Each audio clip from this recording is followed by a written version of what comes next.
So hi guys, welcome back to my channel. In today's episode, I'm going to be talking one of the most controversial topics in financial history, and this is going to do with relationships and money. Now, as you grow up, there are too many schools of thoughts that you hear. There are some people who just wake up and said, you know what, you're a woman. What this means is you have to protect some money for rainy days in the scenario that your husband turns on you. Then when you're a man, you get to hear a lot of, man, you're the man, meaning you keep resource to yourself. You have to be in control. Money is the root of control. And of course, to some extent, all these thoughts have meat to them. But what prompted me to try and understand what is the truth between relationships and money, especially marriages, was quite a bit of a story. Now, what happened in this scenario was there was a lady. Now, this lady was earning quite well.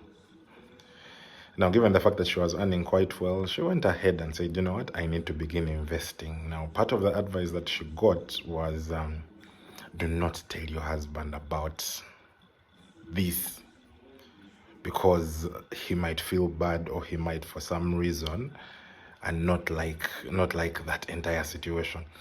Now, what happened is she started working with her father. They start building, putting to life different rentals. So rental number one comes in the picture. Rental number two comes in the picture. Even their own house. She hadn't actually told him that they were in a property that was their own. Actually, she just presented the guy an account that this is where we have to keep paying rent per month. Went ahead and put up property number 4, property number 5. Now, yes, the husband at this point in time wasn't well to do. I mean, I could understand maybe to some extent she wanted to protect his ego. But yes, ultimately, of course, that still had repercussions. Now, what happened after some time is the lady's dad died. 2 weeks later, I think because of the heartache and whatever was happening, she also died. Now what happened is now gentleman X has 4 of your children, and both the people that could have ever possibly known about your properties, the 5 properties that you own, are all dead. The man's reaction, given he didn't have sufficient resource to, of course, take care of home and stuff like that, he was like, you know what? Let me downgrade, since I don't have a job that is high paying. I'm still figuring myself out. Let me downgrade and go to a cheaper house. He went to a cheaper house. Of course, by default, he also took the kids to a lower standard of living. Yes, I understand they were trying to protect the man. I mean, trying to protect their resource from the gentleman. But is it worth now your children in turn suffering on grounds of wanting to keep this secret? Now, this is what prompted me to kind of just go out and ask different people about what they imagine and what their relationship is vis-a-vis money. Now, I talk to people in different categories. I mean, I talk to, of course, some low earners, I talk to some mid-range earners, and I talk to some high-end earners. Now, between the low-end and mid-range earners, there was a bit of a similarity in opinions. Many of them were more focused on, do you know what, I actually need to protect me. I don't even trust my husband, or I don't trust my wife, so I can't tell her about these things. She likes eating money, so I cannot tell her about my things. It's important that I can keep. Of course, to pry, I would ask questions like, so now you trust her with your children, then you trust to sleep next to her, then she feeds you every day, but you don't trust her for what reason? Now, questions I would ask would be like, so now that you don't trust her, for you, who do you trust? Some of them would be like, now me, I trust only my mother. But you don't stay with your mother every day. Yes, this is the person you're with. This is the person that is taking care of your children. Now, most of the responses, about 90% of the responses I got from the low earners and the mid-range earners, was in tandem with that. On the contrary, however, for the wealthier people, there is something I kind of picked up, which I believe you could pick up as well. Now, what some of their focus was they avoid. It's important you avoid to look at things in the perspective of defending yourself. The module you should look at this in is in the perspective of, in the scenario that I'm not around, what is going to happen. So there are scenarios where you die, and even a person you called your friend is now hitting on your widower, even before they put you in and bury you properly. Or scenarios where people trust their brothers and sisters so much, but once they die, the family kind of pushes your family away. They take whatever house you have, they take whatever resources you have, and keep it away. Your children could even end up becoming maids in the future, yet you are a wealthy man.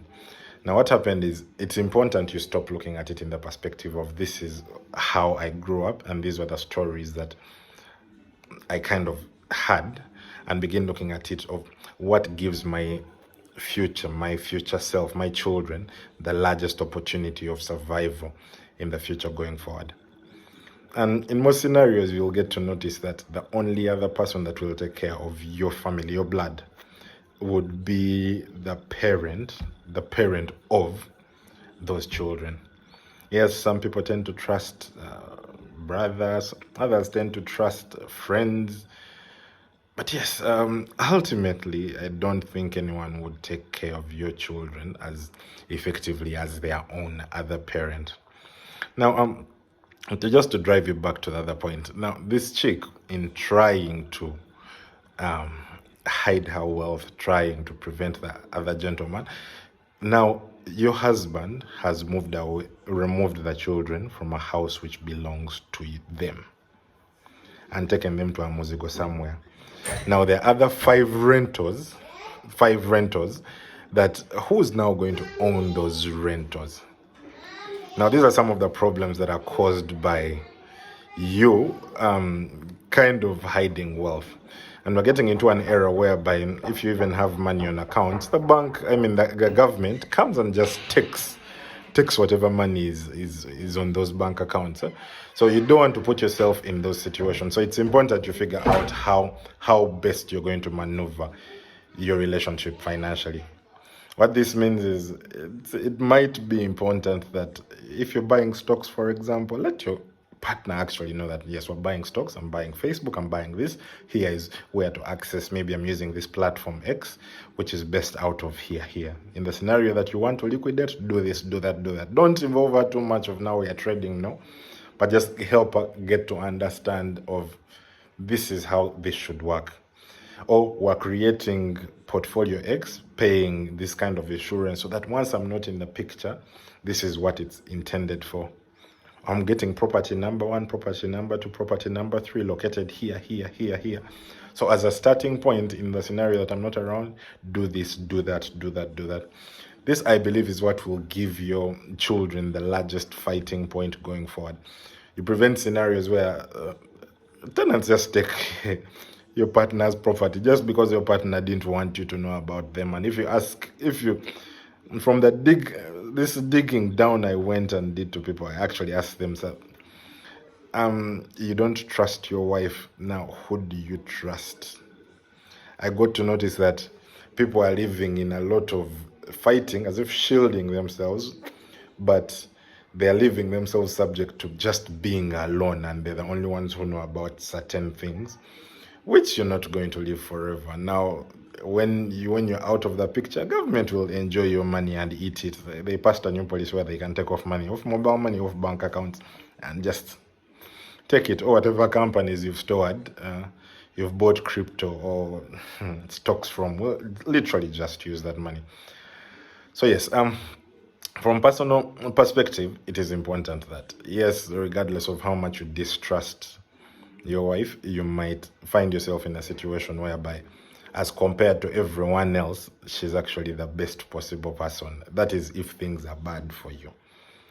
So if you begin changing your mindset to look at things in that perspective, you'll get more openness, and get to realize that, man, ultimately your partners, I mean, according to the books of law, according to the church, according to family, you're actually treated as one, no matter how much you fight internally. Ultimately, even if you fight and you quarrel for whatever reason, whatever property you own will still just be translated into her. So as a family, just find a way of thinking, find a way of exposing some of whatever wealth you own. It will be important, not for the sake of your partner per se, but for the sake of continuity of your children's future and your children's education, and maintaining the wealth for as long as you possibly can.